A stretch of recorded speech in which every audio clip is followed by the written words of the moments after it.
Hello everyone! Today's retro analysis is on Megaman Classic.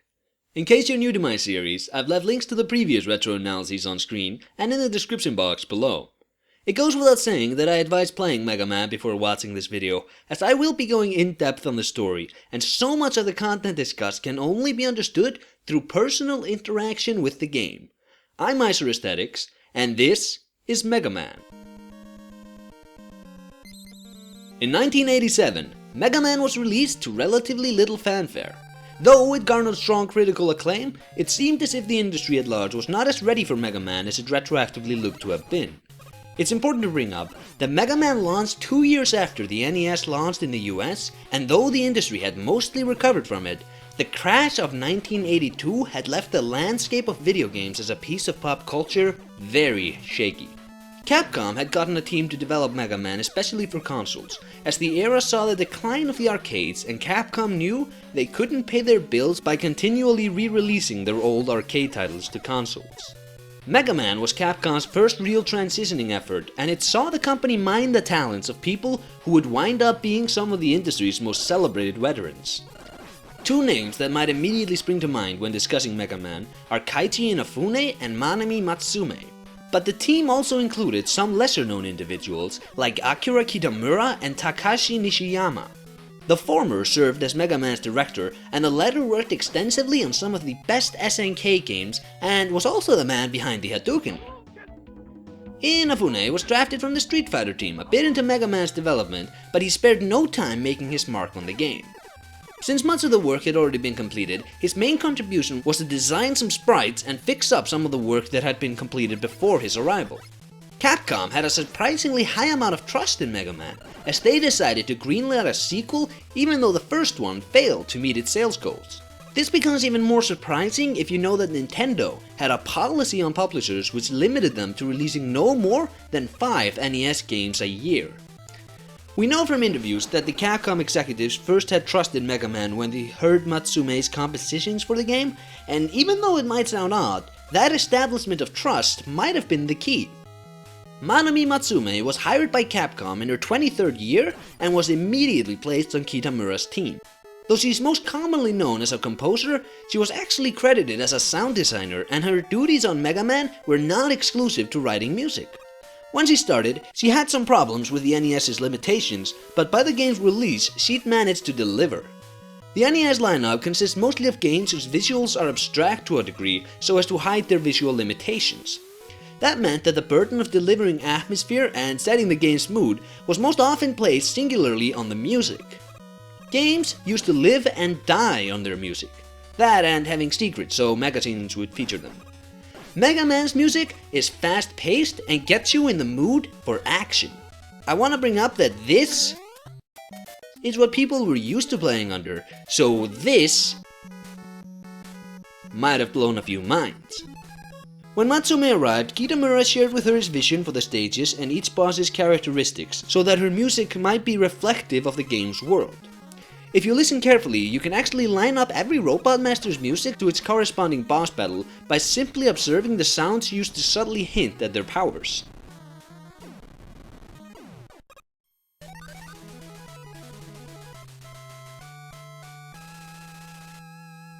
Mega Man was written to be a somewhat tragic character, which makes it interesting that his music is as lighthearted as it is.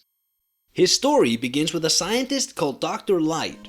To benefit mankind, Dr. Light, who was visually based on Santa Claus, has created various robotic assistants. Wanting people to see robots as more than just servants, Dr. Light created 2 robots imbued with artificial intelligence, those being Rock and Roll, with the former becoming Dr. Light's lab assistant and the latter becoming the housekeeper.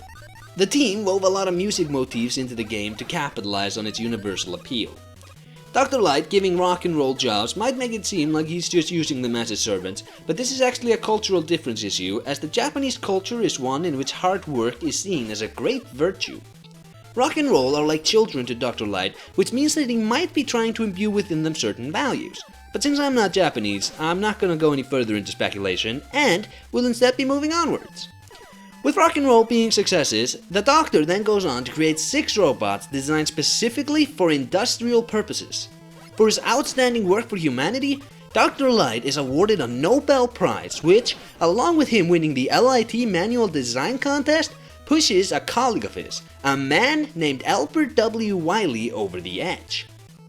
Dr. Wiley, who was visually based on Albert Einstein, decides he's tired of living in Light's shadow and realizes that Light's robot could have another utility which Light hadn't explored. So he steals and reprograms all of them except for Rock and Roll, as he felt he had no need for helper robots. With his newfound army, Dr. Wiley intends to take over the world, but Rock proposes to Dr. Light that he be modified into a fighting robot, which Dr. Light agrees to as he knows that neither the world's police forces nor its armies are capable of combating Wiley. Rock is then transformed into a robot of unimaginable potential. Armed with his Mega Buster, he becomes known as Rockman. Each of the industrial robots possesses a specific power that the others do not. These powers are stored in each robot's central core, and when each of them is defeated by Rockman, he manages to recover these cores and with them, each robot's respective power. After defeating all of them, Rockman goes to have his confrontation with Dr. Wiley. The only significant story element in between the Robot Masters and Dr. Wiley is that Rockman must fight a double of himself. The double was designed late in development, so to save time, the team simply gave him Elec-Man's movement scheme. The Japanese version of the story ends with Rockman returning home after defeating Wiley, being greeted by Dr. Light and Roll. Megaman's story has been confirmed to be based on Astro Boy, which was itself based on Pinocchio. All three of these stories are about a man who builds himself a son who goes on to have adventures from which he both grows as a character and establishes his own humanity. I find Megaman's world to be very interesting as it's a futuristic world based on Eastern philosophy instead of Western. I find it truly fascinating to see how much material from Japan, which is aimed towards children, has to do with science and the future. It shows a stark cultural contrast between the East and the West. Speaking of which, the US release saw the localization team make some adjustments so the story might play better to a Western crowd. The changes are small enough that telling the entirety of the US story would be mostly repeating myself from the original Japanese one, so instead I'll simply point out the major differences between the two. In the US story, Megaman was the first of the humanoid robots and was created by Dr. Light and Dr. Wiley working together. Wiley was actually Light's assistant in this version, and the two also collaborated to create the 6 construction robots. The game takes place in Monsteropolis, which is a name that never appeared in the Japanese version, and Wiley's plan to take over the world is foiled by Megaman, who's able to resist Wiley's reprogramming instead of having been ignored by Wiley as in the Japanese version. With the obvious exception of Megaman's name, the Japanese version of the story is undoubtedly the better one, as it makes Megaman's advancement through the game and his loyalty to humanity more believable. Him obtaining all of the Robot Master's powers can be seen as the ultimate potential which Dr. Light imbued within him, and since he started the story as nothing more than the Doctor's lab assistant, his final victory feels more earned. In the Japanese story, he grows in power as he overcomes obstacles. His growth is his defining feature, whereas in the US story he was already powerful in the beginning, and since he was able to overcome his reprogramming, he's immediately placed on a higher pedestal narrative-wise than any of the Robot Masters. Because of that, him obtaining their powers fits more into a power fantasy, which the game might invoke, but that's really not the point. These changes might seem to be unnecessary, but to explain why they were made, we need to delve a bit deeper into how the story was presented. Kitamura decided early on that since Mega Man was an action game, there shouldn't be too big of an emphasis on story. That being said, he was still very keen on Mega Man being about more than just blasting your way from left to right, so he took it upon himself to write every advertisement, strategy guide, and featurette about the game so that the game world might be explored. I think delivering the story in external media is an extremely interesting choice to look at retroactively. Today, games which involve story fall into either one of two camps. They either design their systems in a way that best captures and delivers to the players the emotions that display, or they design their games and use the story as a means of prodding the player along so that they can enjoy the fun game part in between the story part. The reason Kitamura's decision is interesting to me is because it shows a real focus. There's nothing inherently wrong with either of those two scenarios, but what makes Mega Man interesting is that it knows exactly which camp it falls into. The team clearly knew that the gameplay was the game's biggest strength. Relying on external media was probably the better choice at the time, but it did result in the localization team making some unnecessary adjustments that today only serve to complicate things a bit. Bear in mind that none of these changes are massive, but they make for some annoying little inconsistencies. If you're an average player, then they probably won't bother you, but if you're making an analysis video on the game, then they're gonna irk you a little bit. The most damaging thing about the games using external media was that most critical attention it received at launch didn't delve into the story, instead opting to cover only what was in the game. There were two significant innovations which Megaman brought to the table. The first was its level select screen and the second was its covert tutorials. The level select screen seems to have been the more impressive one when the game launched, as it's a constant in all of the game's featurettes and reviews. I really enjoy this feature as it means that the player has a more firm hand on how they'll be progressing through the game. There is, however, a very clear optimal path if you follow the rock paper scissors trail of each boss. If followed, then the only real change the player makes is which level will be the first one. That being said, the only time you're forced to progress in a specific path is when you need to collect the magnet beam in Megaman stage. It requires you to have completed Gutsman stage to access it, which is unfortunate as Gutsman stage is one of the weaker ones. The game has a really responsive and powerful control scheme which doesn't translate well to timed challenges which rely more so on patience than real skill. Gutsman's level is by no means broken, but it features some of the least experimentation of the entire batch. Ironically, the only way this level's challenges can allow for more experimentation would be if the player had the magnet beam. After beating all 6 of the Robot Master stages, a 7th stage opens up which acts as a 4-part gauntlet to defeat Dr. Wily. Kitamura made sure that Dr. Wily's level and the 6 Robot Master levels were roughly equal in length by measuring Megaman's walking speed. The game effectively has 10 levels, and it allows for the players to fully control in what order they want to progress through 5 of them. But if you're just playing the game for a quick challenge, then opening up the level select screen and spending 10 to 15 minutes on a level can be very satisfying. I'm certain that the level select screen was only as thoroughly covered during release as it was, because it's something reviewers immediately picked up on. The tutorials are more subtle, so they only managed to impress in retrospect. Each level being theoretically the first means that each level needs to function as an introduction to every element it houses, and this is where Megaman truly shines. I'm sure that the level select screen forced the team to use the tutorials they did, since everything needed to function as introduction. The way the game uses tutorials is to always let the player experiment with new elements in a safe environment before having them face it in a challenging one. The game will often introduce the player to 2 relatively easy elements, like projectiles and then flying platforms, and then combine the 2 into a new challenge later on. The game tries its hardest to abide by a level of fairness, so there's a consistency to how every challenge in it is structured. Take the enemy placement for example. Small enemies appear in waves, and each wave consists of around 3 to 4 individuals. The team clearly focused on not mixing different enemy types together to make it easier for the player to read the situation and their available options. To increase the difficulty of the engagements without mixing enemy types, the team varied up the level design. The pace of each wave of enemies is fairly simplistic, which is why it's as good as it is. The engagements of each wave rise in difficulty until the last one, where the difficulty is lessened to give a sense of completion to each wave. Something else the game's tutorials do is set expectations. When the player overcomes an easy obstacle, they will learn to expect that obstacle to return more challenging than before. The smart thing about carefully crafting every engagement is that the player cannot simply push right and shoot. Enemies descend on Megaman from all angles, and if the player does not pay attention, they will get hit. Each Robot Master is designed to follow the game's governing law of rock, paper, scissors. Every one of them has a specific power which is unique to them, and every one of them has a specific weakness to another Robot Master's powers. Mechanically speaking, there's enough to every engagement with them to make the fights at least rewarding, but in terms of the abilities which Megaman picks up from them, it's a bit of a mixed bag. Some, like the fire and electric attack, have some alteration to how engagements work, as the electric attack has a larger projectile than the Mega Buster, and in addition to the head-on attack, it fires both above and below the player. The fire attack, however, grants the player a shield, which means that tanking damage is a more viable option than ever before.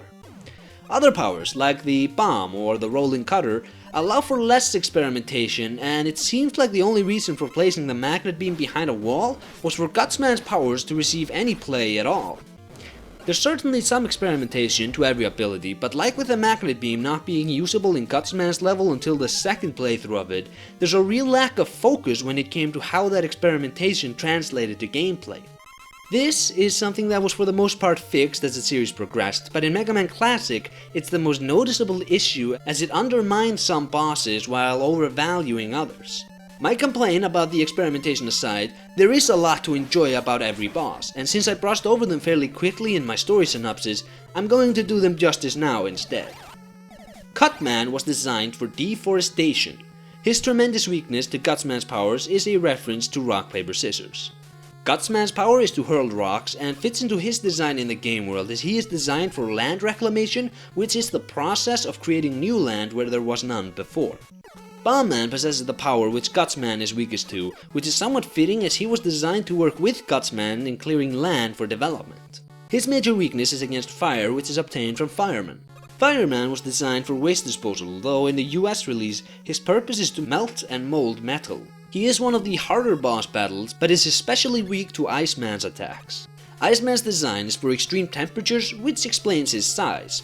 He was created with very small compact wires, so there'd be no need for him to possess significant mass. Iceman's major weakness is against Elekman's power, and Elekman was designed to control voltage on nuclear energy. His weakness is Cutman's rolling cutter, which makes some sense if you consider that maybe the cutter is cutting electric wires. The Robot Masters have a lot more depth to them than you might at first glance assume. They were all written to be cold machines, but also to have feelings and personalities. There's a juggling act in all of them, which makes them all more human and relatable. I'm not saying this is Shakespeare, but this is definitely more than anyone was expecting from anime-style video games in 1987. Something which Mega Man succeeds in pretty much across the board, bar a few boss battles, is the legibility of each character's design. This feeds into the pacing of enemies and the game's focus on fairness, as it forced the team to create enemies whose movement schemes and variety of attack is immediately understandable. If the player has to think twice to know what these enemies do, then the team has made a big mistake. Since they had such a limited palette and resolution to work with, it's amazing just how many unique and legible designs they were able to come up with. That palette is also interesting when we look at Mega Man himself. Kitamura wrote Mega Man as a tragic character. He once likened the feel of his design to a child playing alone in a park or on a street. His sprite was designed to have a certain seriousness and loneliness to it. The color blue is often used to represent loyalty, strength, and sadness, which means that his color gives a little glimpse into Mega Man's character, though the actual reason Mega Man is blue is because the NES's color palette included more shades for blue than any other color, which meant that using it could provide Mega Man with more detail. Of course, his color scheme changes when he uses different powers, but since the first level is always guaranteed to be played as a blue Mega Man, the initial introduction to the character isn't compromised. Mega Man acquiring the powers of his enemies is a distinctly Japanese philosophy which shows the hero's growth represented with internal power. It's why his Mega Buster comes from inside him rather than being holstered on his side. In defeating each Robot Master, he channels his former obstacles as internal power. Mechanically speaking, he literally grows as the game progresses. Design-wise, there's something magical about him. Mega Man, like all great characters, has a really powerful silhouette. It's immediately apparent whom you're viewing when you see it, and even when his color scheme is swapped, he's still recognizable. The way he moves is very recognizable as well, and furthermore, fairly realistic. His running animation starts with him building momentum, and when he uses his Mega Buster, there's a solid piece of animation that leaves no one questioning from where it came. Early in development, the team had wanted Mega Man to crouch, but decided against it when it interfered with the player's ability to calculate their positioning when facing up against incoming projectiles. The fact that they changed this tells me that Mega Man's character was developed secondary to his usefulness as an avatar for the player, as he had to attune to the player and not the other way around. I want to point out that there's not any right or wrong way to handle this. If you want to see a game that makes the player attune to the character, then I would suggest playing through the original System Shock. As stated earlier, much of Mega Man was based on the Japanese manga Astro Boy. There's actually some hearsay on the internet that Megaman started development as an Astro Boy game before Capcom lost the license, but since I can't find any sources for it, and since Kitamura originally envisioned Cutman as the protagonist, I'm chalking this one up to pretty unlikely. In all aspects of its design, I'd say Megaman is a rousing success. From the team behind the game to the game's story and gameplay, there's not any piece that feels exceptionally out of place. Recommending Megaman is easy, and because of the game's pervasiveness, very doable. I don't think there's a platform which doesn't house Megaman's first outing.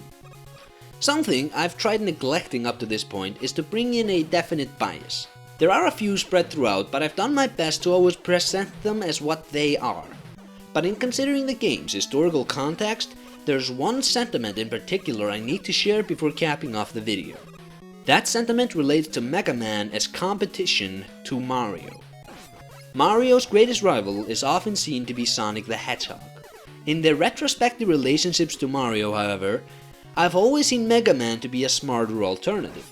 Sonic and Megaman both competed on the front that they had more edge, they had rockier music and sleeker design, but unlike Sonic the Hedgehog, I genuinely think there was a brief time where Megaman's games overshadowed those of Mario's in the quality department.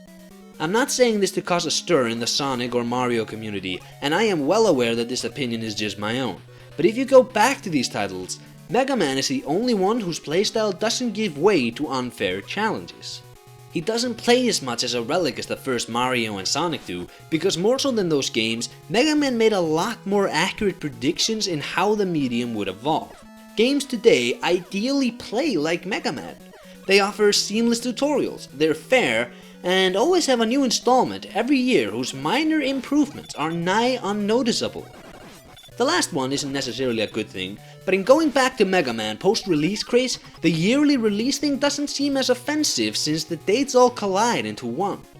Note that I haven't gone back and played every Mega Man game, and likely never will since he has more than 130 outings, but going back to the first one just made sense.